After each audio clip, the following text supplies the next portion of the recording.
అప్పుడు అకస్మాత్తుగా ఆకాశం నుండి ఒక వెలుగు అతని చుట్టూ ప్రకాశించును. అప్పుడు అతడు నేల మీద పడి, సౌలా సౌలా, నీవేళ నన్ను హింసించున్నావని తనతో ఒక స్వరం పలుకుట వినెను. ప్రభువా, నీవెవడవని అతడు అడుగా, ఆయన, నేను నీవు హింసించున్న యేసును, లేచి పట్టణంలోనికి వెళ్ళుము, అక్కడ నీవు ఏం చేయవలనో అది నీకు తెలుపబడినని చెప్పెను. అతనితో ప్రయాణం చేసిన మనుషులు ఆ స్వరం వినిరి గాని ఎవరిని చూడక మౌనులై నిలువబడి. థ్యాంక్స్ అన్న.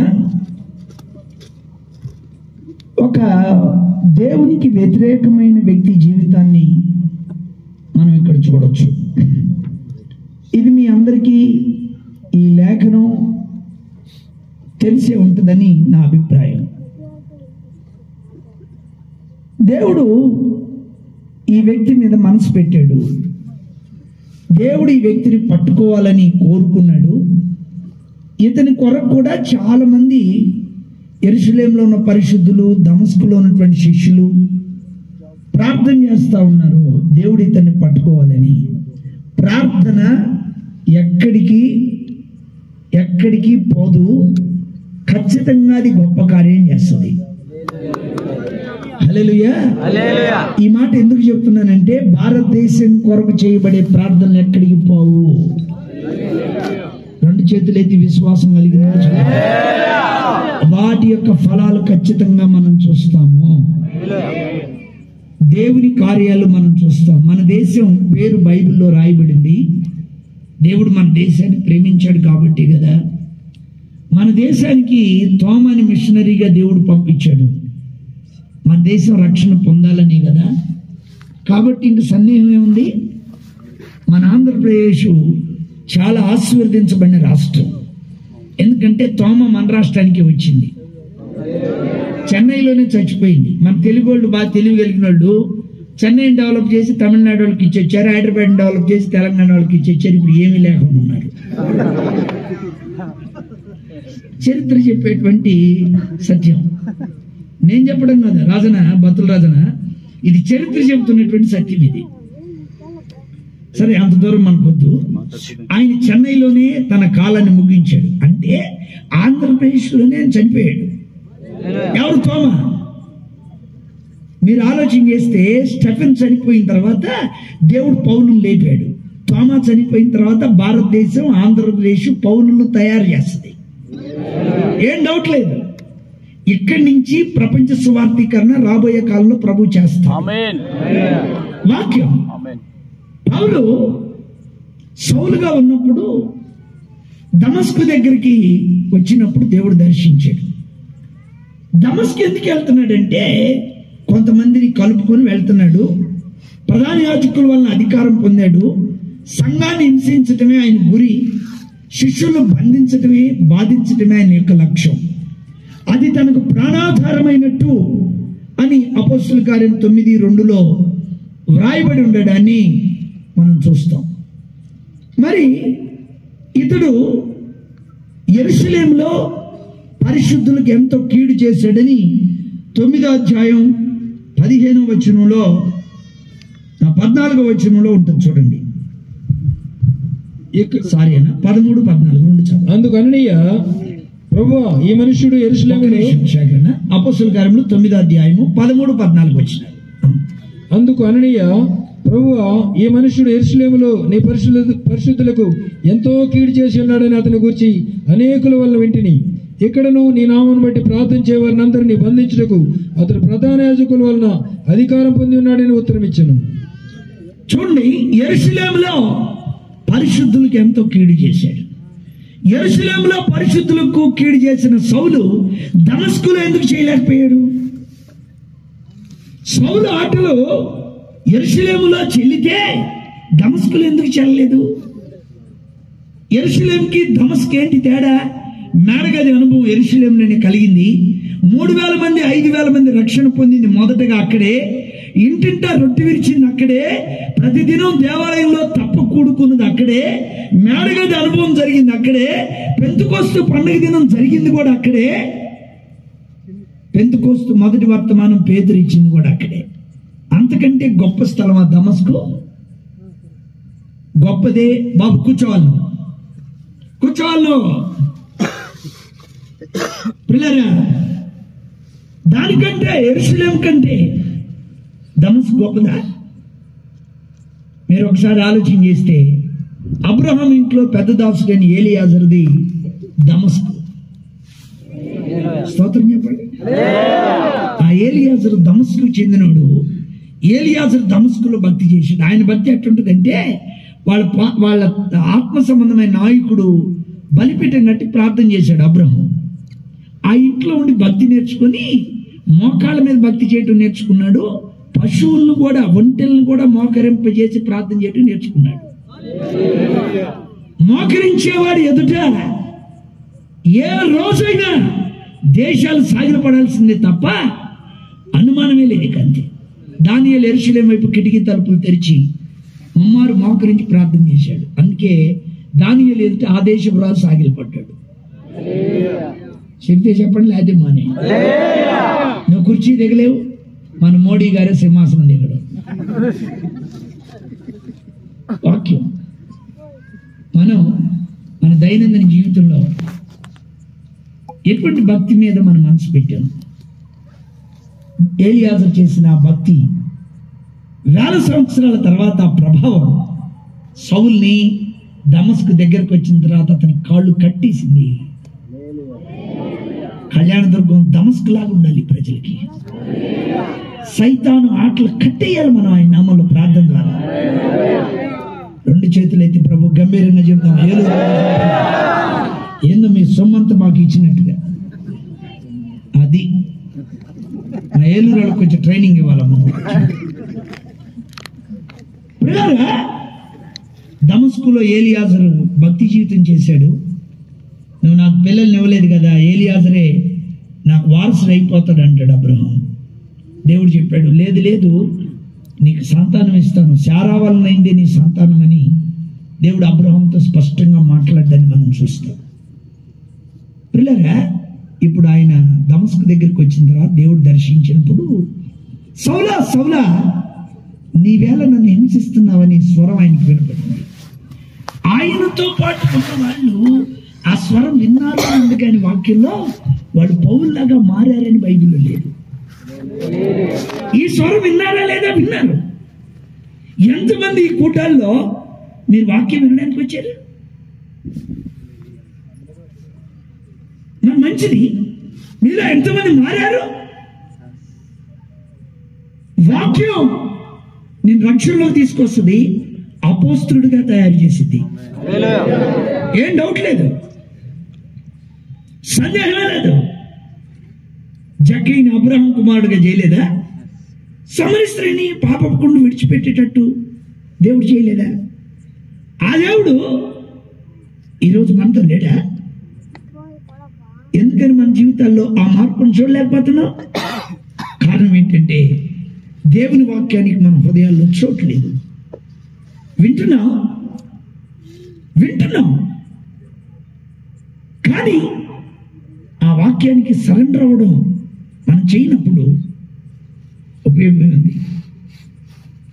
ఈ సభల ఆఖరి రోజు వాక్యం వింటున్నటువంటి దేవుని బిడ్డలారా, మనం పరిశీలన చేసుకుంటూ ముందుకెళ్దాం.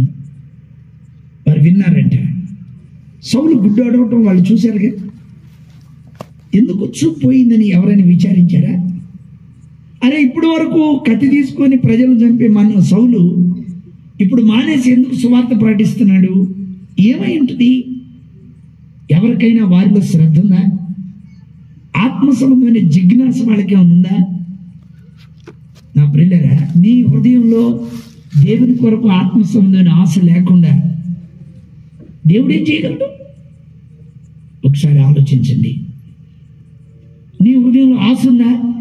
కరుడు కట్టుకుపోయావా? ఒక్కసారి మనం పరిశీలన చేసుకున్నాం. ఇంకొంచెం ఒక్క అడుగు ముందుకెళ్తే పౌలు దేవుడు మాట్లాడిన తర్వాత చూపు పోయింది. అపొస్తలుల కార్యం 9:9కి వస్తే ఆయన భోజనం చేయడం మానేశాడు. అతడు 3 దినములు చూపు లేక అన్నపానములు ఏమీ పుచ్చుకొనకుండెను. థ్యాంక్స్ అన్న. 11వ వచనంలోకి వద్దాం. అంటానే అతడు ప్రభు ఇదిగో నేనున్నానను. అందుకు ప్రభు, నీవు లేచి తిన్నడ నరబడిన వీధికి వెళ్ళి యూదా అనువాని ఇంట తార్సువాడైన సౌలు అనువాని కొరకు విచారించుము. ఇదిగో అతడు ప్రార్థన ఇదిగో అతడు ప్రార్థన అంటే భోజనం మానేసి నీళ్లు మానేసి ప్రార్థన మీదకి అంతకుముందు ఎప్పుడు మనసు పెట్టిన పౌలు ఇప్పుడు ప్రార్థన చేసుకుంటున్నాడు. హల్లెలూయా. ఎవరు చెప్పారు ఈయన్ని ప్రార్థన చేయమని? First point. 2, 3 రోజులు ఉపవాసం ఉండి ప్రార్థన చేయమని ఎవరు చెప్పారు ఈయనకి? దేవుడు ఏమైనా చెప్పాడంటే ఆధారం లేదు. ఆయన ఎవరైనా శిష్యులు నడిపించారంటే యేసుప్రభు శిష్యులకి ఆయనకి స్పిరిచువల్ రిలేషన్ ఏమి లేదు. ఈ స్టెప్ ఎట్లా చేశాడు పౌలు? దీనిలో ఉన్నటువంటి ఆత్మ సంబంధమైన మెట్టి ఏంటి? ప్రభునందు నా ప్రియమైన స్నేహితులారా, మన వాక్యంలో చూస్తే యేసుప్రభు శిష్యుడు 3.5 ఏళ్ళు ఆయనతో ఉండి ప్రార్థన చేయటం నేర్చుకోలే. మొదటి రోజు మనం విన్నాం, పేతురు గెత్సెమనే తోటలో నిద్రపోయాడు, రూపాంతర కొండ మీద కూడా నిద్రపోయాడు. మరి 3.5 సంవత్సరాలు యేసు ప్రభుతో ఉండి పేతురు ప్రార్థన చేయలేకపోతే యేసు ప్రభు స్వరమైన వెంటనే ప్రార్థనా జీవితం మీదకి ఎందుకు ఇతను మనసు వెళ్ళింది? వాళ్ళు చేయలేండి, ఇతను ఎట్లా చేశాడు?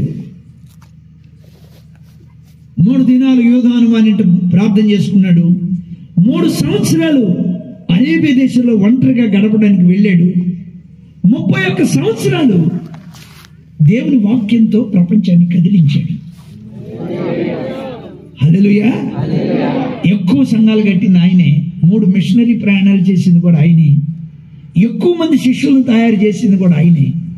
ఇలా ఏ ప్రశ్న వేసుకున్నా ఎవరు టాప్ అంటే భక్తి జీవితంలో, సువార్తలో, సంఘ స్థాపనలో, ఏది చూసినా ప్రపంచ సువార్తీకరణలో పౌలు లేకపోతే అది సువార్తే కాదేమో అన్నట్లుగా ఆ దైవజనుడు పనిచేశాడు. ఏమైనా పెద్ద ఆరోగ్యవంతుడు అంటే గలతీ పత్రికలో రాస్తాడు, నా శరీర దౌర్బల్యమును బట్టి మీరు నన్ను తృణీకరించలేదని. బేసికల్గా ఓల్డ్ స్క్రిప్చర్స్లో చూస్తే ఆయనకి ఫిట్స్ ప్రాబ్లం ఉందంట. వాకింగ్ చెప్తూ పడిపోయాడంట. అప్పుడప్పుడు పడేవాడు, లేచేవాడు, మళ్ళా చెప్పేవాడు. హల్లెలూయా. నా శరీర దౌర్బల్యమును బట్టి మీరు నన్ను తృణీకరించలేదు అని పౌలు చెప్పడాన్ని మనం చూస్తాం. మిగతా వాళ్ళకి పౌలుకున్న వ్యత్యాసం ఏంటి? వాడు చేయలేని పౌలు ఎట్ట చేశాడు? నేను ఈ మాట మిమ్మల్ని కించపరచాలని చెప్పట్లే. మనం ఏం ప్రార్థన చేస్తామంటే, ప్రభువా భారతదేశానికి సేవకులు అవసరం, నువ్వు సేవకుల్ని లేపు. చేస్తావా లేదా? మరి నువ్వేం చేస్తావు? 3 పళ్ళాలు తింటావా ఏంటి? ఎవరినో లేపు, వాడిని లేపు, వీడిని లేపు అంటావు. నువ్వేం చేస్తావు? సిగ్గుపడు. అది కాదు నువ్వు చేయాల్సింది. నేను నన్ను వాడుకో. నేను వెళ్తా బీహార్కి, నేను వెళ్తా జార్ఖండ్కి, రాజస్థాన్కి నేను వెళ్తాను. ప్రభువా భాషకి సేవకి సంబంధం లేదు, గుర్తుపెట్టుకోండి. డబ్బుకి సేవకి సంబంధం లేదు. నేను తెలుగు తప్ప నేను మరి ఏ భాషలో నాకు గ్రిప్పే లేదు. ఏదో హిందీకి వచ్చి నడిపిస్తాను, తమిళ ఏదో కొద్దిగా, కన్నడ ఏదో కొద్దిగా, ఇక ఇంగ్లీష్ ఓవర్ యాక్షన్ చేస్తాను, రాకపోయినా వచ్చినట్టుగా ఎస్ నో అంతా నడిపిస్తుంటా. కథ అయితే నడుస్తుంది, దానికి ఏం ఇబ్బంది లేదు. వాళ్ళు మాట్లాడుతుంటే ఓ ఎస్ అంటున్నాడు. ఆడు తెల్లడు కూడా దెబ్బ కింద పడతాడు. నేను ఎస్ మాట్లాడినట్టుగా అతను కూడా చెప్పలేడు. హల్లెలూయా. 89 దేశాలకు వెళ్ళి పనిచేయడానికి దేవుడు నాకు సహాయం చేశాడు. ఇక డబ్బు అంటారా? నేను సేవకు వచ్చేటప్పుడు మా నాన్న 10 ఎకరాలు అమ్మి నాకేమీ లేదు, మా అమ్మ ఒక 5 ఎకరాలు అమ్మి వాడుకోరా సేవలు అని నాకేమీ లేదు. ఒంటి మీద బట్టలతో నేను సేవకు వచ్చాను. నాకు పాత సైకిల్ కూడా నాకు లేదు.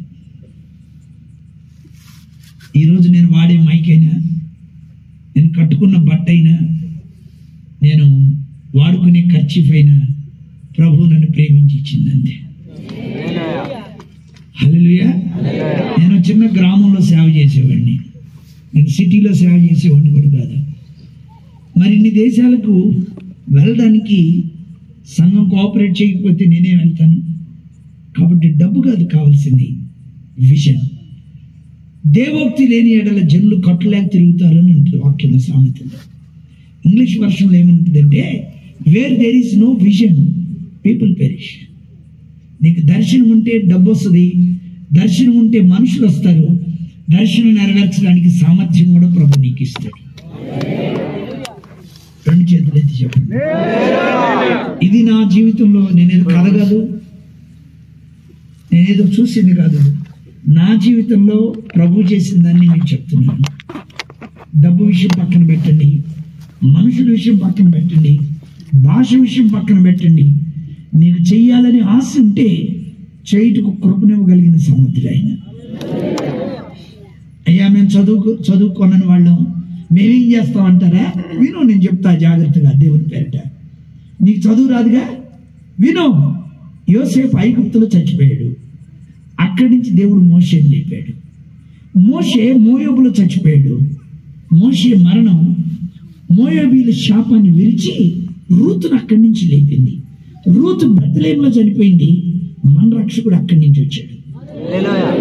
యోసేపు ప్రసంగం చేస్తే మోషే లేగోలా. యోసేపు బాక్స్ ఐగుప్తులో పెడితే బాక్సుల్లో నుంచి మోషే పైకి వచ్చాడు. మోషే మోయాబీలకు వర్తమానం ఏం చెప్పలా. మోషే మరణం మోయాబీల శాపాన్ని విరిచేసిందంటే. నువ్వు వెళ్ళు పాకిస్తాన్కి వెళ్ళి అక్కడ చచ్చిపో, పాకిస్తాన్ క్రీస్తు స్థానంగా దేవుడు చేస్తాడు. నువ్వు చైనాలో చచ్చిపో, క్రీస్తు చైనా అయిపోద్ది అంతే. నీ ప్రసంగాలు కాదండి ప్రజలు మార్చేది, నీ యాటిట్యూడ్, నీ లైఫ్ స్టైల్, నీ జీవన విధానం, నీ మాటకారితనం కాదు ప్రజలు రక్షించేది. ఒకవేళ నా ప్రసంగాలే ప్రజలు రక్షించేటది, ఈ పాటికి ఎప్పుడు అయిపోయి ఉండాలి స్వార్థ. ప్రజలు ప్రసంగాలుగా చూసేది, ప్రసంగించేటువంటి విధానంగా చూసేది ప్రసంగికుడి యొక్క జీవన విధానం చూస్తారు. హల్లెలూయా. ప్రేమతో నేను మీకు మనం చేస్తున్నాను. ఎవరినో లేపు, ఎవరినో లేపు, ఎవరినో లేపు. ఏంది లేపేది? ఏందండి లేపేది? ఏం ప్రార్థన? ఈ ప్రార్థన స్వార్థం. నువ్వు లేకపోతే ఇంకొకరు లేపమని అడుగు. నువ్వున్నావు, వాక్యం నిన్ను పట్టుకోలేదా? వాక్యం నిన్ను రక్షించలేదా? శిలువ త్యాగం నీ జీవితంలో నిష్ప్రయోజనమైందా? స్నేహితులారా, వాక్యం వింటున్నటువంటి మనం పరిశీలన చేసుకున్నాం. పౌలు ఒక కోణంలో ఆలోచన చేశాడు. నేను ఈ తరంలో ఒక శ్రేష్టమైన భక్తి చేయాలా? హల్లెలూయా. మీరు చూసుకోండి, కావాలంటే యేసుప్రభు శిష్యులు ఎన్నడూ ఉపవాస ప్రార్థన చేయలే, వాళ్ళది కళ్యాణ దుర్గమేనంట. వాళ్ళ డీప్ గా భక్తి జీవితాన్ని తవ్వుకున్న మెట్టు అసలు వాళ్ళకి లేదు. అసలు యేసుప్రభు శిష్యులతో ఏం చెప్పాడంటే, జోషి నువ్వు జాగ్రత్తగా వింటే, నేను నా వెంబడి రండి, నేను మనుషులు పట్టే జాలరుగా చేస్తా అన్నాడు. పౌలుతో దేవుడు ఏం చెప్పాడంటే, ఎందుకురా నువ్వు నన్ను ఎంత హింసిస్తున్నాను? మీరు గమనించాలా, దేవుడు శిష్యులతో వాడుకునే విషయం చెప్పాడు. దేవుడు పౌలుతో పౌలు చెడిపోయిన స్థితి గురించి చెప్పాడు. ఏం సౌండ్ రాలేదు? ఆ సేవలో కూడా వ్యత్యాసం మీరు చూడొచ్చు. పౌలు తిమోతికి రాస్తా, నేను పాపుల్లో ప్రధానుణ్ణి, పూర్వం దోషకుని, హింసకుని, హానికరుణ్ణి రాస్తాడు. పేతురు 2 పత్రికలు రాశాడు స్వరూపన్న, ఎక్కడ చెవినరికానని కానీ అబద్ధవాడానని రాయన. కళ్యాణ దుర్గంలో అంత చక్కగా మెయింటైన్ చేస్తుంటారు. అది ఆ భక్తి జీవితంలో డెప్త్ చూడండి మీరు. పౌలు తనకంటే జూనియర్ అయిన తిమోతికి పాపులను ప్రధానంగా రాసుకున్నాడండి. రోమా సంఘానికి 7వ అధ్యాయంలో రాస్తాడు, వేరొక నియమం నా అవయవాల్లో ఉన్నట్టు కనబడుతుంది, అది పాప నియమే కానీ మరొకటి కాదంటాడు. పాప నియమానికి నేను అమ్మబడిపోయానంటాడు, అది నన్ను లోపరుచుకుంటుంది అంటాడు. ఏడుస్తాడు పౌలు, అయ్యో ఇట్టి మరణానికి లోనొక శరీరం నుండి నన్ను ఎవడు విడిపిస్తాడు? సంఘం ఎదురు తన పాపాన్ని ఒప్పుకున్నాడు, తనకంటే చిన్నవాడి దగ్గర తన పాపాన్ని ఒప్పుకున్నాడు. అందుకే ప్రపంచం ఆయనకి స్వాగతం పలికింది. చెబితే చెప్పు, లేకపోతే మానే. మరొకసారి చెప్పగలరా? రెండు చేతులు ఎత్తి హల్లెలూయా. నీ భక్తి ప్రమాణాలు ఎక్కడున్నాయి? ఎక్కడున్నాయండి? ఏది నీ భక్తి జీవితం? ఏది? ఏదో రెండు చెంపదెబ్బలు వేసుకునే భక్తి అనేది? ఏదో రెండు పాటలు పాడేస్తే అయిపోయింది అనుకున్నా? ఒక సంఘ పెద్ద ఒకతే కూతురు, ఆయనకి అమ్మాయి ఒక హిందూ అబ్బాయిని ప్రేమించి ఇంట్లో నుంచి వెళ్ళిపోయింది. ఫ్రైడే నైట్ ఉదయం వెళ్ళిపోయింది. ఫ్రైడే నైట్ ఫ్యామిలీ ప్రేయర్లో ఆయన చెప్పాడు భార్యతో, సండే మార్నింగ్ నేను సాక్ష్యం చెప్పాలా. ఏం చెప్తారయ్యా సాక్ష్యం అని అడిగింది. అయితే మన అమ్మాయి తప్పిపోయింది కదా, అదే చెప్తాను అన్నాడు. మోయినోరు పరువంతా తీసే పని చేస్తాను, వాటి చేస్తే చర్చికే రానన్నాడు. అంటే నువ్వు రాకపోయినా పర్లేదు, నేను వెళ్తానులే అన్నాడు. అంటే హల్లెలూయా. ఏం చెప్తావు? నీకేమైనా మైండ్ ఉందా? పోయిందా? అమ్మాయి ఇంటి నుంచి వెళ్ళిపోయింది, నేను ఎట్లా చెప్తావా? ఎందుకు వెళ్ళింది అమ్మాయి? నేను సంఘ పెద్దగా ఉన్నాను కానీ క్రమంగా నా కుటుంబాన్ని నడిపించుకోలేకపోయాను. నేను ఒక్క కూతుర్ని దేవుని కొరకు పెంచలేకపోయాను. ఏం భక్తి? భక్తి ఏమో నేను ఒప్పుకోవాలనిపిస్తుంది, నేను వెళ్తాను. సండే ఉదయం పాస్టర్ గారి దగ్గరికి వెళ్ళి, అయ్యా నాకు ఒక 2 నిమిషాలు టైం ఇవ్వండి, మైక్ తీసుకొని సంఘానికి నా వందనాలు. నేను ఒక 6 నెలలు బల తీసుకోను, బలారాధనలో పాల్గొను. ఎందుకంటే నేను ద్రోహిని. నా ఒక్క కూతురు నేను పెంచలేకపోయాను. ఫ్రైడే మార్నింగ్ వెళ్ళిపోయిన అమ్మాయి ఒక అన్నింటిని తీసుకొని నేను పెంచలేకపోయాను. ఒక్క పాపను పెంచలేను. నేను సేవలో బాధ్యతకి ఎట్లుంటాను నేను? ప్లీజ్ ఈ ఎల్డర్ పోస్ట్ నాకు వద్దని చెప్పాడు. ఆ కూతురు అల్లుడు ఆరాధనకు వచ్చారు. ఆ విషయం నీకు తెలీదు. వాళ్ళ అమ్మాయి ఆరాధనకి ఎందుకు వచ్చిందంటే డైరెక్ట్గా ఇంటికి వెళ్తే తిడతాడు, చర్చిలో అయితే తిట్టాడు కదా అని. అల్లుడు నేను ఎప్పుడు చూడలేదు. ఆయన ఏడ్చాడు, పాస్టర్ గారు ఏడ్చాడు, సంఘం కూడా ఏడ్చింది. అల్లుడు లేచి ఈ దారాలు పెట్టుకొని బొట్టు పెట్టుకొని లేచి, పాస్టర్ గారిని 2 నిమిషాలు నాకు కూడా మైక్ ఇస్తారా అన్నట్లు. ఏమైనా నువ్వు ఎవడో నాకు తెలియదంటే, ఇప్పుడు సాక్ష్యం చెప్పిన అల్లుడు నేనండి. నేను తీసుకొని ఇంత మంచి పేరు మా అంకుల్కి మా మామకు ఉందనే విషయం నాకు తెలియదు. ఆయన మనసుని ఎంత బాధ పెట్టాను నేను. తెలుసుంటే నేను ఆ అమ్మాయిని లవ్ చేసేవాడిగా చేసుకునేవాడిని కాదు. నేను నా పాప నొప్పుకుంటున్నానని యేసు ప్రభుని సొంత రక్షకుడిగా అంగీకరించాడు. వాళ్ళిద్దరు ఇప్పుడు కాశ్మీర్లో మిషనరీలుగా పనిచేస్తున్నారు. నీ కన్ఫెస్. సమర స్త్రీ ప్రసంగం విని గ్రామంలో అనేకులు కదిలొచ్చారా? నాకు పెనిమిటి లేడు, నాకు పెనిమిటి లేడు, విస్తారమైన పాపాలు నా బ్రతుకు, ఆయనను ప్రేమించి నాకు దాహం తీరుస్తానని చెప్పాడు ఆయన. యేసు ప్రభు శిష్యులు ఇద్దరిద్దరు వెళ్ళి రోగులు బాగు చేసి దెయ్యాలను వెళ్ళగొట్టి సువార్త ప్రకటించి 3.5 సంవత్సరాల్లో ప్రసంగాలతో చేయలేని పని నాకు పెనిమిటి లేడు అని చెప్పిన మాటతో గ్రామాన్ని కదిలించి తీసుకొచ్చింది. నీ ప్రసంగం కంటే బలమైంది నీ ఒప్పుకోలేని విషయం మర్చిపోవద్దు. నువ్వు ఒప్పుకోలు చేయలేకపోతాను అంటే నువ్వు చచ్చిపోయావు భక్తి జీవితం. అంతే, నీ మనస్సు చచ్చిపోయింది. నువ్వు ఆత్మ సంబంధంగా జీవం లేనుడివి. నా ప్రియమైన వాళ్ళరా, వాక్యం వింటున్నటువంటి దేవుని బిడ్డలారా, మనం పరిశీలన చేసుకుందాం. 3 దినాలు నేను అందరిలా కాదు, ప్రభువు నన్ను ఎంతో ప్రేమించాడు. నేను ఒక ప్రత్యేకమైన జీవితాన్ని చేయాలి. నాకు ఒక మ్యాగ్నెస్ ఆపర్చునిటీ. సంఘాన్ని పాడు చేసిన నాకు, క్రైస్తవులను పొడి చేసిన నాకు, సువార్తకు శత్రువు ఉన్న నాకు ప్రభు నాకు అవకాశం ఇచ్చింది. నేను అందరిలాగా ఉన్నాను, అందరిలాగా కాదు నేను చేయాల్సింది. ఒక ప్రత్యేకమైన జీవితాన్ని చేయాలని పౌలు తీర్మానం చేసుకున్నాడు.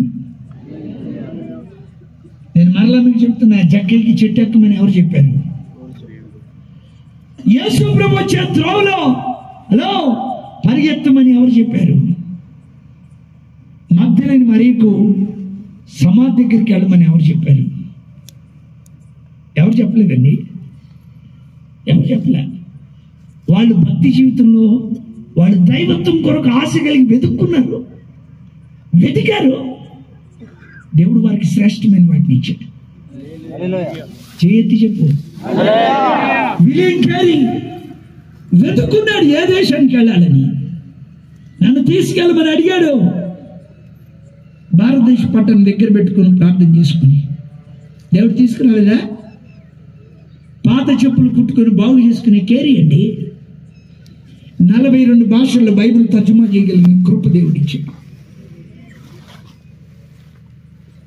నా ప్రియమైన దేవుని బిడ్డలారా, నేను వెతుక్కున్నా.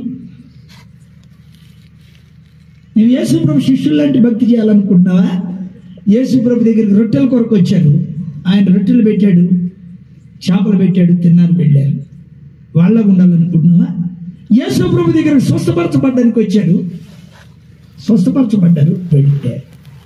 అలాగ ఉండాలనుకుంటున్నావా? నేను ఆ కాలమందు రక్షణ పొందాను, సంఘాన్ని హింసించాను, అపోస్తులను అనబట్టుకు నేను యోగ్యుని కాను, నేను అందరికంటే చివరి రక్షణ పొందాను అని పౌలు సాక్ష్యం ఇవ్వగలిగాడు. రాజులకు స్వార్థ చెప్పింది ఆయనే. ఆమేన్, హల్లెలూయా. ఆయన ఫిలిప్పీ జైల్లో వేయబడ్డాడు. ఎందుకు వేయబడ్డాడంటే పుతోను దెయ్యం వెళ్ళగొట్టాడు. పుతోను దెయ్యం వెళ్ళగొట్టినందుకు వాళ్ళ లాభ సాధనం పోయిందని బాగా కొట్టి, స్వరూపన్నాను జాగ్రత్తగా నా అడ్డు తిరగకూడదు, బాగా కొట్టి బండలు వేసి ఫిలిప్పీ జైల్లో పడేశారు. ఫిలిప్పీ జైల్లో వేస్తే ఆయన ఏం బాధపడలా, గాయాల్లో రక్తం కారుతుంది, క్లాత్ తెమ్మని అడగలా, ఫోటో తీసి అందరికి పెట్టమనలా, యూట్యూబ్ లైవ్ స్ట్రీమ్ ఇవ్వమన్నా, ఆయనకేం పబ్లిసిటీ అక్కర్లా, బాధపడేది లేదు, బెయిల్ వచ్చిందో లేదో తెలియదు. ఆయన ఏం చేశాడంటే కీర్తనలతో చెరసాలను హోరెత్తించాడు. పేతురుని కూడా చెరసాలకు తీసుకెళ్ళాడు. ఆయన శుభ్రంగా నిద్రపోయాడు. కళ్యాణదుర్గం పేతురు గారు ఆయన పడుకున్నాడు, దొంగలు కూడా పడుకున్నారు. పౌలు పడుకోలా, దొంగలు కూడా పడుకోలా. క్రైస్తవుడా, నువ్వు లెగిస్తే భారతదేశం లెగవలసిందే.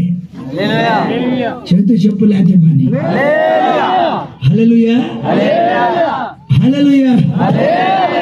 ఒంటరి సమయంలో పౌలు భక్తి జీవితాన్ని ఆపలేకపోయింది.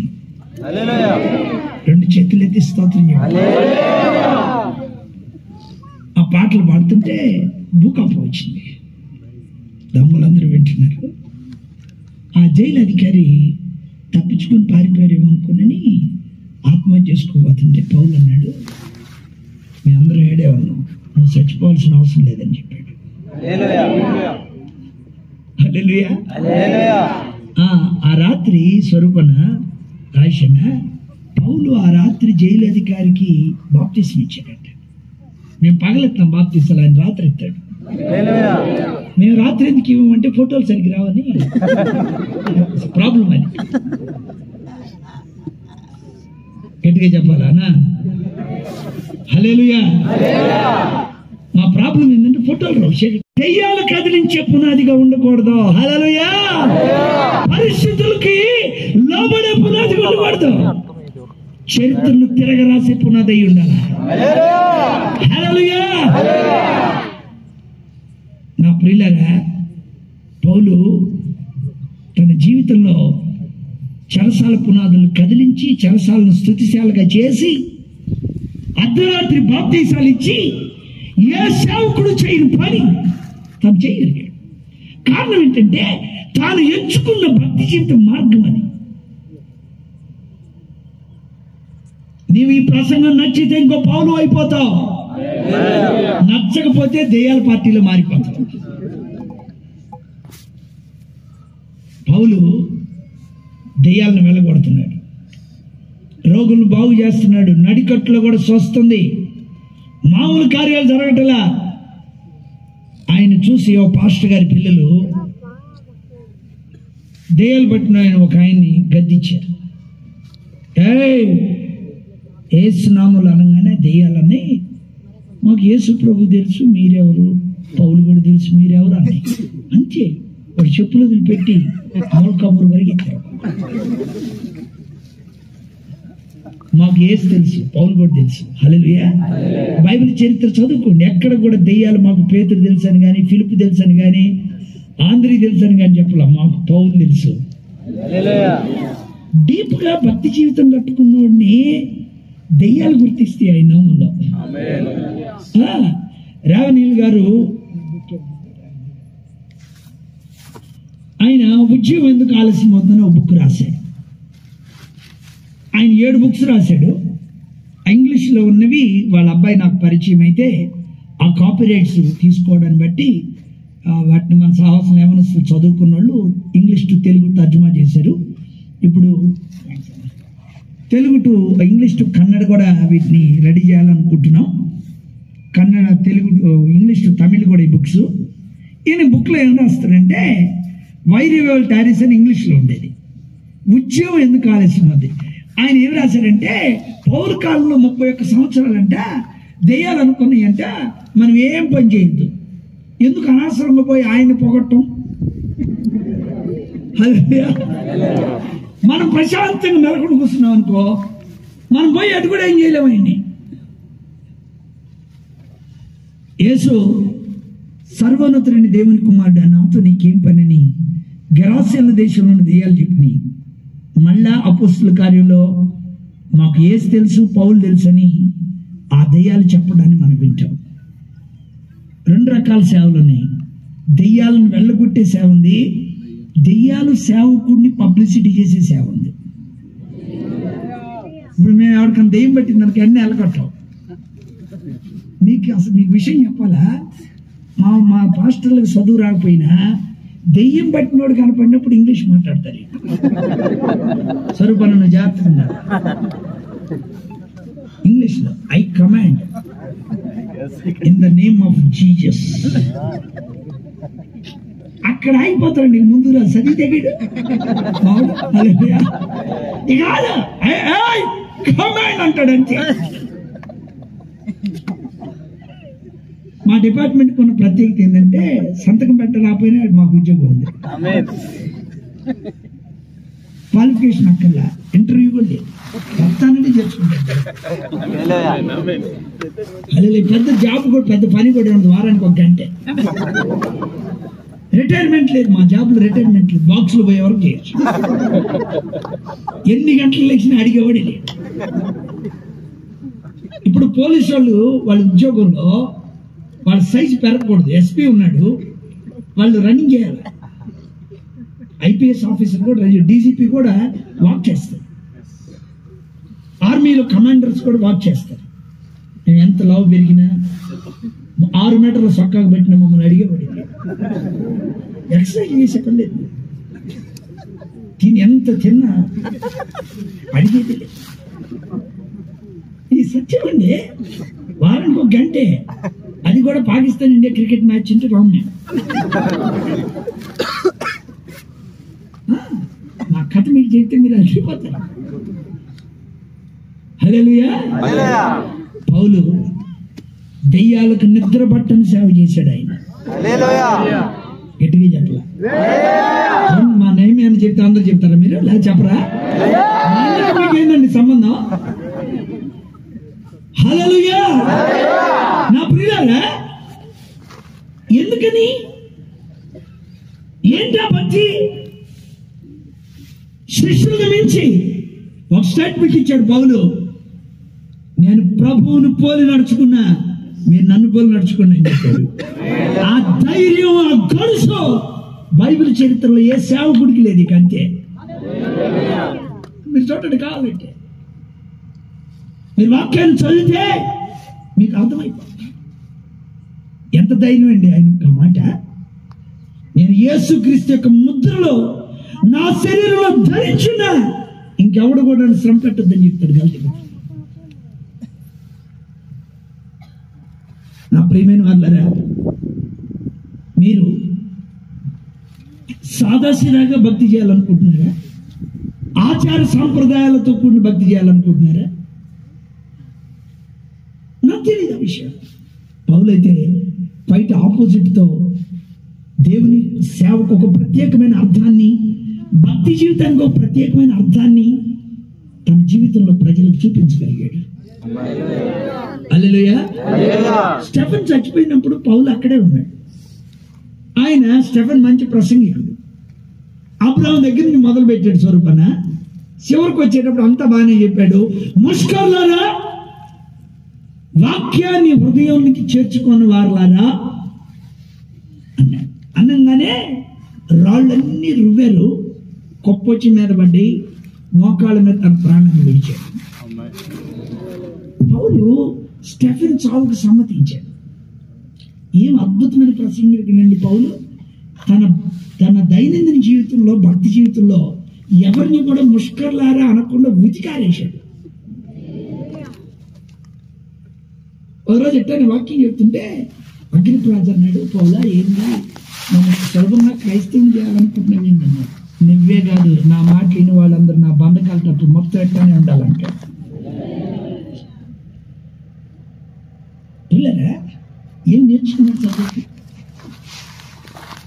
తను చూస్తున్నాడు, గమనిస్తున్నాడు. స్టెఫెన్కి ప్రసంగం అంతా విని ఎందుకు రాళ్ళు రోతున్నారు? అందుకే సహోదరులారా, తండ్రులారా, దయచేసి నా మాటలు ఆలకించాలని మిమ్మల్ని కోరుకుంటున్నా. హెబ్రీ భాషలో మాట్లాడుతుంటే మెట్ల మీద నిలబడి మాట్లాడాడని అపోస్తలుల కార్యం 21 చివరిలో ఉంటుంది. మెట్లను డయాస్గా మార్చుకున్నాడు ఆ దైవజనుడు. డిస్కంఫర్ట్స్ ని కంఫర్ట్స్ గా మార్చుకున్నాడు. నీ తండ్రి, నీ దేవుడు క్రియేటర్ అండి. పరిస్థితులను నీకు అనుకూలంగా మార్చుకునేవాడే క్రైస్తవుడు. చెప్పట్లే మీరు? నేనెందుకు చప్పట్లు కొట్టమన్నా? ఎలక్షన్ డబ్బులు తీసుకుని కొడుతుంటే మీరు అవి 2000 3000 కొట్టించుకోవచ్చు. నేను స్తోత్రం చెప్తున్నాను. వెరీ గుడ్, చాలది. బిడ్లారా, నువ్వేం నేర్చుకున్నావు? ఏం నేర్చుకున్నావు అండి? నువ్వు ఆలోచించు. నీ భక్తి జీవితంలో నేర్చుకోవడం ఉందా? ఎక్కడ తొందరపాటు లేదండి. పౌలు దగ్గర అపోస్తలుల కార్యం 27వ అధ్యాయంలో ఈ ప్రయాణం వల్ల సరుకులకి, ఓడకి, ప్రాణాలకి ఆపుతుంది అని పౌలు చెప్తే శతాధిపతి ఓడ నాయకుడు మాట నమ్మాడు, పౌలు మాట నమ్మల. అయినా పౌలు ఏం మాట్లాడలేదు. 276 ఓడలో ఉన్నారు. ఓడ తాళ్ళు కోసేయాల్సి వచ్చింది. ఓడ అమరం బద్దలైంది. ఓడ అనిమి కూరుకొని పోయి చిక్కుపోయింది. 14 రోజులు ఏమీ తినకుండా ఉన్నారు. కొన్ని దినాలు సూర్యుడు కానీ, నక్షత్రం కానీ, చంద్రుడు కానీ కనపడలే. ఎక్కడ పౌలు ఒక్క మాట తొందరపడి మాట్లాడిన పాపాన్ని పోలేదు. 23వ అధ్యాయంలో మాట్లాడాడు కానీ 27వ అధ్యాయంలో ఏం మాట్లాడట్లా. 23వ అధ్యాయంలో సాక్ష్యం చెప్తున్నాడు. నేటి వరకు మంచి మనస్సాక్షి కలిగిన ఉన్నాయి, నేను నడుచుకుంటున్నాను అన్నాడు. అక్కడ ప్రధాన యాజకుడైన అన్నయ్య ఉన్నాడు. నోటి మీద పెట్టుకోవటం అన్నాడు. పౌలు కూడా ఊపాక సున్నం కొట్టిన కూడా దేవుడు నిన్ను కొడతాడు అన్నాడు. అక్కడున్న వాళ్ళు అన్నారు, ఏమయ్యా ప్రధాన యాజకుడిని ఎందుకు దూషిస్తున్నావు అన్నాడు. వెంటనే పౌలు, అయ్యో ఆయన ప్రధాన యాజకుడు నాకు తెలియదు అన్నాడు. 23లో తొందరపడ్డాడు. 23లో ఒక స్టెప్ నేర్చుకుంటూ ఓర్పుతో, సహనంతో కనిపెడుతూ చూస్తున్నాడు. 276 రెట్టు పట్టుకొని విరిచి కృతజ్ఞతాస్తుతులు చెల్లించి, మీరు ఈ ఆహారం తీసుకోండి, మీకు ప్రాణరక్షణ అయిపోతుంది. గడిచిన రాత్రి నేను ఎవరిని వాడనో, నేను ఎవరిని సేవిస్తున్నానో ఆ దేవుని దూత మీ తల వెంట్రుకలు ఒక్కడు కూడా కింద పడదని చెప్పింది. మీ ప్రాణరక్షణకి ఈ ఆహారం తీసుకోమని 276 బతిలాడి పౌలుని బట్టి దేవుడు వాళ్ళందరినీ కాపాడాడు. నువ్వెంత ఓర్పు నేర్చుకున్నావు? ఏం నేర్చుకున్నావు? వాడ పలకల మీద, చెక్కల మీద ఈదుకుంటూ మెల్తి ద్వీపానికి చేరారు. ఆ ద్వీపంలో రక్తభేది చేత బాధపడుతున్న భూములున్న ఒక వ్యక్తిని పౌలు వెళ్ళి ప్రార్థన చేస్తే అతను స్వస్థపరచబడ్డాడు.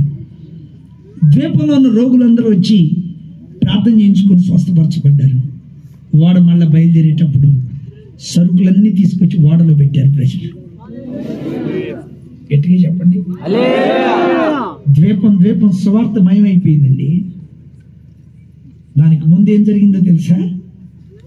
పొలలేస్తున్నాడు అపోస్తులుడు. బైబిల్లో అపోస్తులని పేరు పెట్టుకున్న వాళ్ళలో పొల్లలేరిన వాడు పౌలు అక్కడే. పొల్లలేరి అపోస్తులుడే ప్రపంచ సువార్తీకరణ చేస్తాడు. ఏం సౌండ్ రాని చెప్పారు? ఆ పుల్లలు మంటలు వేస్తే పాము వచ్చి పౌలు చేయిని పట్టుకుంది. దాన్ని అగ్గిలో జాడించి వేశాడు. కానీ 108కి ఫోన్ చేయలేదు. ఆయనకి 104, 108 అక్కర్లే. మీరు గమనించాలా? 108 ఏంటండి? ఏంటి? మత్తయి సువార్త 10వ అధ్యాయం 8వ వచనం. మా నాయకులు బైబిల్ చదువుకొని ఆ క్రిస్టియానిటీ అనే పేరు రాకుండా నీట్గా డిగ్నిటీగా చేశారు. నీకు సబ్జెక్ట్ తక్కువ, బడా ఎక్కువ.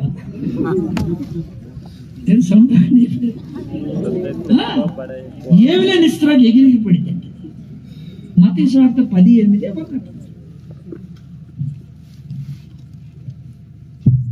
పిల్లరా, మనం సేవ చేయటం ముఖ్యమైపోయి ఉండాలి. కానీ క్రైస్తవ్యం, మనం క్రీస్తు బిడ్డలం అని ఎక్కువగా చెప్పుకోవాల్సిన పనిలే. మదర్ తెరీసా సేవ చేసి భారతదేశాన్ని క్రీస్తు ప్రాంత పట్టుకుంది. గట్టిగా చెప్పు. పౌలు పుల్లలేని చెప్పాడా? పావులు జాడించి చెప్పాడా? బైబిల్ గురించి చెప్పాడా? మీరు ఆలోచించండి. ద్వీపాలే దేవుని సొంతమైపోయేటట్లుగా పనిచేశాడు. మరొకసారి చెప్పండి. 2 చేతులు ఎత్తి చెప్పండి. నీ ద్వారా దేవుడు ఏం చేయబోతున్నాడు? ఒక పూరింటికి పునాది తక్కువ ఉంటుంది. రేకులింటికి పునాది కూడా తక్కువ ఉంటుంది. అపార్ట్మెంట్కి పునాది 18 అడుగుల నుంచి 20 అడుగుల నుంచి ఇంకా లోతుకేస్తుంది నేలను బట్టి. నీవు ఏ పునాదిని కలిగి ఉన్నావు? ఏ పునాది నువ్వు ప్రేమించావు? ఒకసారి ఆలోచించు. ఎవ్వరూ చేయలేనిది దైవజనుడైన పౌలు ఎవరు చేయగలిగాడు? యూదులు 40 మంది కంటే ఎక్కువ మంది పౌలుని చంపే వరకు మీ అన్నపానాలు పుచ్చుకోమని చెప్పారు. యూదులకున్న ప్రత్యేకత ఏంటంటే అతను ఎవరితో పార్ట్నర్షిప్తో వ్యాపారం చేయడు. అతను యూదుడు. హల్లెలూయా. మన టమాటా 10 గ్రాములు ఉంటుంది, వాళ్ళ టమాటా 6 కిలోలు ఉంటుంది. మన వంకాయ 50 గ్రాములు కూడా గట్టికి రాదు, వాళ్ళ వంకాయ 8 కిలోల ఉంటుంది. ఒక ఆవు 250 లీటర్ల పాలు ఇస్తుంది ఇజ్రాయిల్లో. వాళ్ళకున్నటువంటి టెక్నాలజీ ప్రపంచంలో టాప్ మోస్ట్ టెక్నాలజీ. వాళ్ళల్లో 40 మంది కంటే ఎక్కువ మంది పౌలుని చంపే వరకు అన్నపానాలు పుచ్చుకోమని ప్రతిజ్ఞ చేశారు. పౌలు మేనలుడు ఆ విషయం విని పౌలుకు చెప్తే పౌలు శతాధిపతి దగ్గరికి, సహస్రాధిపతి దగ్గరికి వర్తమానం పంపించాడు. 800 గుర్రములను తీసుకొని రాత్రికి రాత్రి పౌల్ని అక్కడి నుంచి తరలించి వేశారు. యూదుల యొక్క కుట్రలను అట్లనే బద్దలు చేశాడు పౌలు. హల్లెలూయా. మరణమా నీ ముళ్ళు ఎక్కడని సవాల్ చేసింది ఆయనే. ఈ మధ్య షుగర్ అంటండి అందరికి గంటకి తింటున్నారు, నీరసం అంటున్నారు. ఏళ్ళ పని బ్రహ్మాండం. నా రాజు నన్ను జాగ్రత్తగా గంటకి తింటున్నారు, నీరసం అంటున్నారు. మనం పని చెప్తే నీరసం అంటారు, తింటూ మాత్రం గంటకి కీర అంటారు, లైట్గా ఫిష్ అంటారు. అప్పుడు అసలు వీళ్ళ కథ మామూలు కథ కాదు. పౌలుకి షుగర్కు భయపడే మనసు, బీపీకి భయపడే మనసు ఆయనకి లేదు. మరణాన్ని సవాల్ చేశాడు ఆయన. చెప్తే చెప్పు లేకపోతే మరణం ఆయన ఏం చేయలే, యూదులు ఆయన ఏం చేయలేకపోయారు, అపవాది ఆయన ఏం చేయలేకపోయింది, పాము ఆయన ఏం చేయలేకపోయింది, చెరసాల ఆయన ఏం చేయలేకపోయింది, శత్రువులు ఏం చేయలేకపోయారు. బాగా కొట్టి పడేసి చచ్చిపోయాడని ఊరు వెలుపల పడేసి వెళ్ళిపోయారు. ఆయన స్వార్థను ఆపలేకపోయారు. మీకు ఒక విషయం తెలుసా? పౌలు తిమోతి పత్రికలో రాస్తాడు, ఆసియాలోని వారందరూ నన్ను విడిచిపెట్టి వెళ్ళిపోయారు అంటాడు. అందరూ వెళ్ళిపోయిన సింహం ఒక్కటే అద్భుతంగా పనిచేసింది. అది సింహం. హల్లెలూయా. తమిళ్లో మంచి మాట ఉంటుంది, తమిళ సింహం అంటారు. ఎల్టీటీని స్థాపించిన ప్రభాకరన్ 8 దేశాల ఆర్మీ వస్తేనే కానీ ఎల్టీటీని ఓడించలేకపోయింది. నేను ఒక తప్పు చేశాను. శ్రీలంక వెళ్ళి జాఫ్నా వెళ్ళి ప్రభాకరన్ ఇంటికి వెళ్ళేది. నేను ప్రభాకరన్ లేడు కదా, చచ్చిపోయాడు కదా అన్నా. వాళ్ళలో 2-3 లేచి ఏమన్నావు, ఎవరు మాట్లాడుతురే, మా అన్న చచ్చిపోలేదు అంటున్నాడు. హల్లెలూయా. ఏంటి ప్రభాకరన్ స్పెషల్ ఏంటంటే వాళ్ళు చెప్తారు, తమిళ సింహం అది. నువ్వేం సింహం? నువ్వు సింహానివా పిల్లివా? నువ్వు పాడుతుంటే పిల్లి పాడినట్టుంది, నువ్వు సపట్లు కొడుతున్నావు కూడా. కళ్ళజోడు పెట్టి నీ కష్టాలు ప్రభు ఎప్పుడు తీరుస్తాడు. హల్లెలూయా. హల్లెలూయా. సింహానికి ఉన్న ప్రత్యేకత ఏంటో తెలుసా? అది తన ప్రాణం పోయే అంతవరకు అది పనిచేస్తుంది. దావీదు అడవిలో గొర్రెలు కాసేటప్పుడు సింహం వచ్చి మందలో ఉన్న గొర్రెని ఎత్తుకుపోతుంది. దావీదు ఆ సింహం నోటి నుండి గొర్రెను తీస్తే అది దావీదు మీదకి వచ్చిందంట. దావీదు దాన్ని కొట్టి చెప్పాడు. ప్రాణాన్ని పోగొట్టుకుంటుంది కానీ యుద్ధంలో నుంచి అది వెనక్కి ఆడదు. అదే సింహం. గట్టిగా హల్లెలూయా. అందుకే ప్రభు నీతిమంతుల సింహం వలె ధైర్యంగా ఉంటారు. షుగర్కో, బీపీకో, క్యాన్సర్కో, గ్యాస్కో, అదే గ్యాస్ సిలిండర్ ఇది అంటారు కదా, దానికో భయపడేది కాదు భక్తి జీవితం. అగ్నిగుండం మన పితరులకు ఏసీ రూమ్ గా మారింది, చెరసాల మందిరంగా మారింది. సింహాలు దానియేలును చూసి ఫాస్టింగ్ పేరు పెట్టుకున్నాయి. హల్లెలూయా. అది కదా మన పితరులు ఎన్నుకున్న భక్తి. అది కదా దేవుని కొరకు మన ప్రజలు చేసిన భక్తి. మీరు ఎబ్రీ పత్రిక 11వ అధ్యాయం చదివితే ఖడ్గదారుకు అప్పగించుకున్నారంట, వాళ్ళు రంపాలతో కోసారంట. అయినా వారి విశ్వాస వీరులై ప్రభు కొరకు నిలబడ్డారు. ఈ రాత్రి దేవుని పేరిట నేను మీకు చెప్పాలనుకున్న విషయం ఏంటంటే, నువ్వు ఏ భక్తిని ఎన్నుకుంటున్నావు? ఆత్మ సంబంధంగా ఈ తరాన్ని కదిలించే భక్తిని ఎన్నుకుంటున్నావా, లేక రాజీ పడిపోయి తప్పిపోయి లోతైన పునాదులు లేక ఆ భక్తిని ఎన్నుకున్నావా? నేను అన్ని జనుల దగ్గరికి వెళ్ళిపోతున్నాను అన్నాడు పౌలు. ఎన్ని పత్రికలు రాశాడండి, ఎన్ని పత్రికలు రాశాడు. ఒనేసిము ఫిలెమోను ఇంట్లో దొంగతనం చేశాడు, అందుకని చెరసాలకు వచ్చాడు ఒనేసిము. పౌలు కూడా అదే జైల్లో ఉన్నాడు. ఒనేసిము స్వార్థ చెప్పాడు, ఒనేసిము మారిపోయాడు. ఒనేసిము ఫిలెమోను దగ్గర సెట్ కాల, పౌలు దగ్గర సెట్ చేసి పంపించాడు. చెప్పండి. పేదరు సెట్ రైట్ కిట్ రైట్ ఏముండదు అని నేను అడిగాడు. పొలం అమ్మి తెచ్చింది, ఏమన్నా ఎంతకైనా అమ్మింది అన్నాడు. ఎంతకే? రైట్ 1, 2, 3 బాక్స్లోకి వెళ్ళాడు.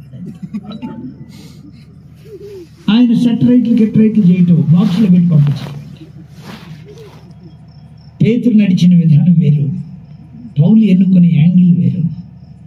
ఎవరినైనా తెచ్చుకోండి ఆయన దగ్గర, క్రీస్తు ఖైదీనైన నేను అని రాస్తాడు పౌలు.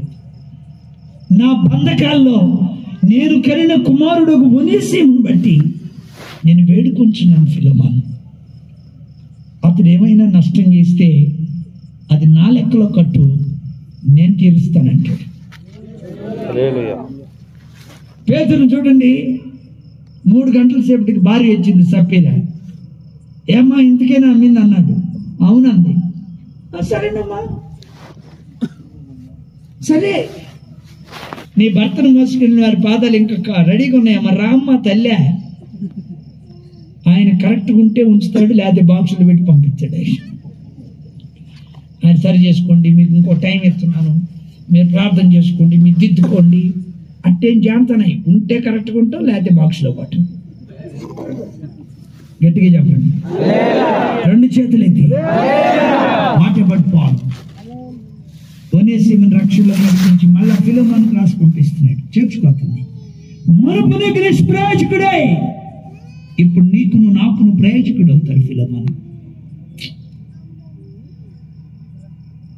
ఎంతమందిని మనం సెటరేట్ చేసాం మన జీవితంలో. ఎంతమంది పాన్పరాగులకి గుట్కాలకి బానిసైన ఎవరి బిడ్డలను పట్టుకోగలిగాం. గంజాయికి అమ్ముడుపోయిన బిడ్డలను పట్టుకోగలిగాం. విడిపోయిన కుటుంబాలను కట్టగలిగామండి. అమ్మా, దైవజనుడైన పౌలు కొరకు ప్రాణాలు ఇచ్చేవాళ్ళు ఏర్పరచబడ్డారు. గలతీయులకు రాస్తా అంటున్నాడు, మీ కళ్ళు ఓడ బీకి నాకు ఇచ్చి వేయడానికి మీరు సిద్ధంగా ఉన్నారంటే. పౌలును చూసి ప్రజలు కళ్ళు ఇవ్వాలనుకున్నారు, ప్రాణాలు ఇవ్వాలనుకున్నారు. నువ్వు నడుస్తున్న విధానం ప్రజలకు తెలుసు. ప్రజలు ఈజీగా అంచనా వేయగలుగుతారు. నేను లోతుగా ఎస్ఐ వెంబడించగలుగుతున్నాను. నేను ముగించిపోతే మీకు ఏమని చెప్తుంది. పౌలు యెరూషలేముకి వెళ్ళొద్దని ఆగ ప్రవక్త 21వ అధ్యాయంలో ప్రవచించాడు. నువ్వు యెరూషలేముకి వెళితే ఇలాగ బంధించబడతావని ప్రవచిస్తే పౌలు అంటాడు, అందరూ ఆ మాట మీరు ఏడుస్తుంటే మీరు ఏడ్చి ఎందుకు నా గుండె బద్దలు చేస్తారు? నేను బంధించబడ్డానికి కాదు, చనిపోవడానికి కూడా సిద్ధంగా ఉన్నానని. దేవుడు బంధకాల గురించి మాట్లాడితే పౌలు మరణం గురించి మాట్లాడతాడు. రాత్రి నీ పునాదుల దగ్గర నుంచి నువ్వు జాగ్రత్తగా కట్టుకోగలిగితే,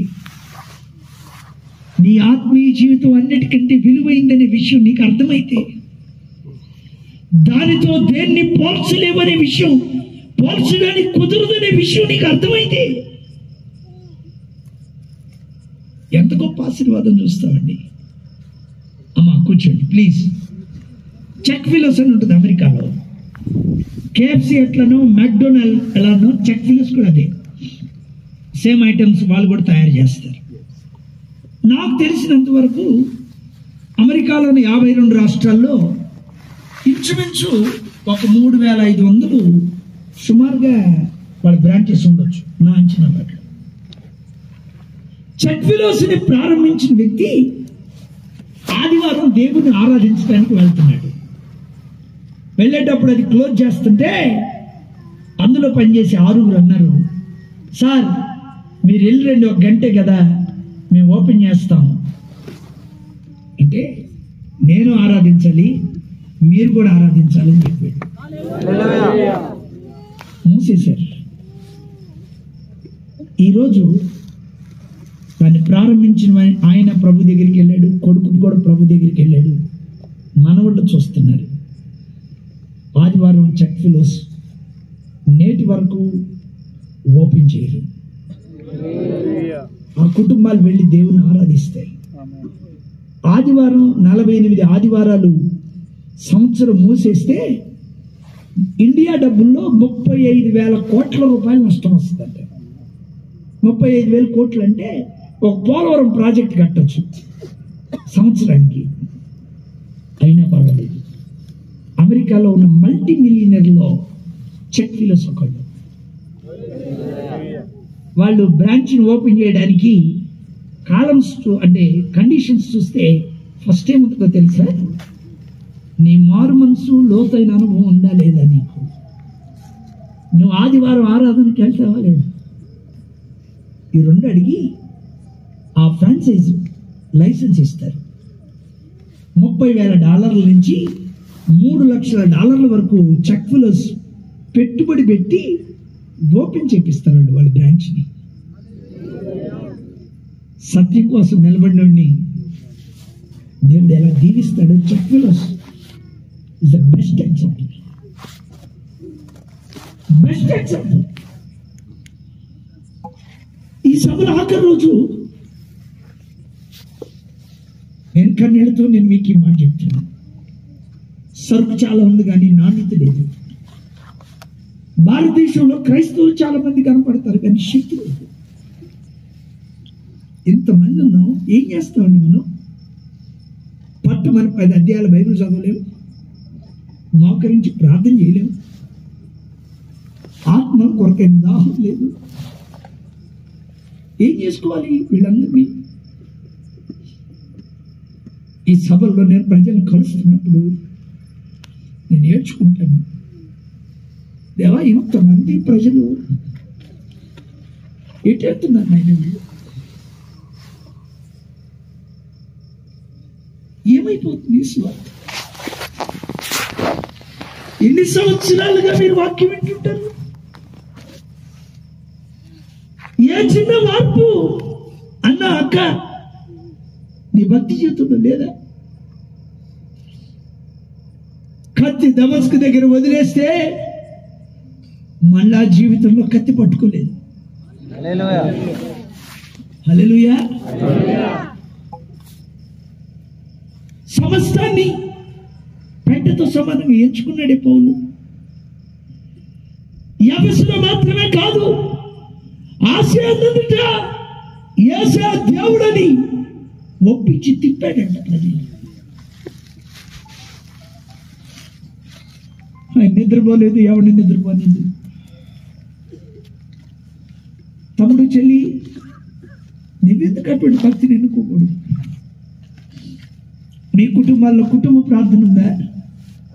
కుటుంబ ప్రార్థన లేకపోతే మీరు ఆత్మ సంబంధంగా చచ్చిపోతారు. మీ పిల్లలు చచ్చిపోతారు భక్తి జీవితం.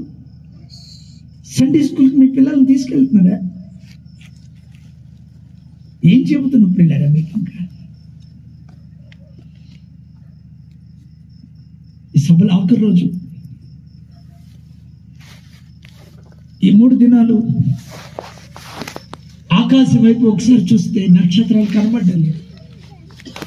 మేఘామృతంతో నిండిపోయిన నిన్న మొన్న కొంచెం చినుకులు పడ్డా, ఈరోజు ఏమీ లేకుండా ప్రభు వారు చేశారు. ఏమిచ్చి ఆయన రుణం తీర్చగలం మనం? ఏమి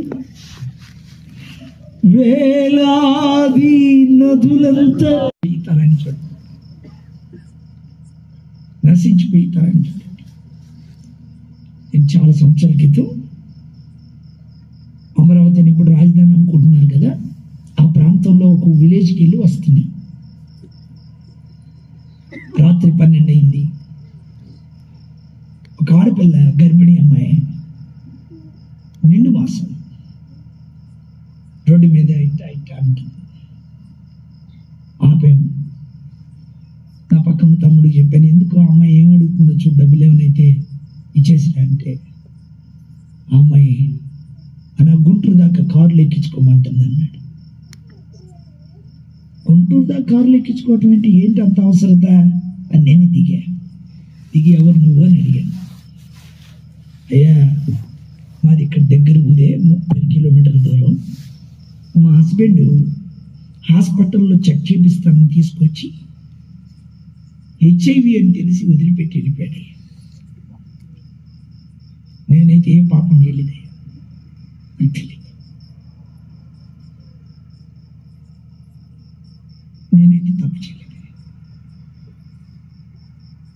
మరి ఎందుకు జరిగి ఉంటుందమ్మా ఇదంటే, RMP వాళ్ళ విలేజ్లో ఉన్న RMP హాస్పిటల్కి తీసుకొచ్చింది భార్య భర్తలు ఇద్దరు. అతనే ఈ ఆర్ఎంపి పొరపాటున హెచ్ఐవి అతనికి చేసినటువంటి నీడి సూది ఈ అమ్మాయికి వాడాడండి. 2 మాసాలే. భర్త ఎప్పటి వరకు ప్రేమిస్తాడండి? నువ్వు ఉపయోగపడేంత వరకే. నువ్వు పాపం చేసావని తెలిసిన తర్వాత నీ భర్త దగ్గర నీకు చోటే లేదు. మేము ఆరాధిస్తున్న యేసు దగ్గర నీకు చోటు ఉంది. నువ్వు తప్పు చేసావని తెలిస్తే నీ భర్త దగ్గర స్థానం లేదు నీకు. ఇర్మియా గ్రంథంలో ప్రభు అంటాడు, అనేక మంది వెటకాండ్రతో నువ్వు వ్యభిచారం చేసినా తిరిగిరా, నేను నిన్ను మరలా చేర్చుకుంటాను. నేను నిన్ను మరలా చేర్చుకుంటాను. నేను ముగించబోతూ మీకు ఈ మాట చెప్తాను. మిమ్మల్ని నన్ను యేసు ప్రభు ఎంత ప్రేమించాడు. సపీరా తన జీవితాన్ని సరి చేసుకోవడానికి సపీరాకి ఇచ్చిన కృపాకాలం 3 గంటలే. అన్నయ్య చచ్చిపోయిన 3 గంటలకు ఆమె కూడా చచ్చిపోయింది. సంవత్సరానికి 20 ఏళ్ళు దేవుడు కృపాకాలం ఇచ్చాడు. దేవుడు ఎంత వయసు ఇచ్చాడండి? 40 ఏళ్ళు వచ్చినా నువ్వు మారలేదా? 60 ఏళ్ళు వచ్చినా మారలేదా? పిల్లలు పెద్దోళ్ళు అయినా నువ్వు మారలేదా? ఇంకెప్పుడండి నువ్వు మారేది? 70 ఏళ్ళు వచ్చిన తర్వాత నువ్వు మారి ఏం చేయగలవు? ఏం చేస్తావు? దేవుడికి ఏం చేయగలవు? నీ శ్రేష్టమైన జీవితం అంతా పాపానికో శాపానికో అయిపోయిన తర్వాత నువ్వేం చేయగలవు? చేయడానికి ఏముంటుంది? ఇది కోట్ల మంది భారతీయులకి నరకానికి చేరుకుంటే తెలియని వాటికి ఎందుకు ప్రజలు వెళ్ళిపోతూ ఉంటే నువ్వు నేను చూస్తూ ఉన్నామా? నేను నిశ్చయంగా ఒక మాట అయితే చెప్తాను. ప్రభు దగ్గరుండి సభలను జరిగించాడు. నేను విశ్వాసంతో చెప్తున్నా, ఈ సభలకు వచ్చిన బిడ్డల్ని దేవుడు విడిచిపెట్టాడు ఆయన నామంలో. మీరు మారేంత వరకు ఆయన కృప మిమ్మల్ని వెంబడిస్తుంది. మీరు ఇంటికి వెళ్ళిన తర్వాత కూడా మిమ్మల్ని దేవుని ఆత్మ పట్టుకుంటుంది. నా ప్రియులారా, నేను ఇందాక మీతో చెప్పాను, పరిపూర్ణ విడుదల మాసపత్రిక ప్రతి మాసం వర్తమానాలు రాసి మీకు పంపిస్తుంటాం. తప్పనిసరిగా మీరు దీన్ని చదవండి. లేచి నిలబడండి, ప్రార్థన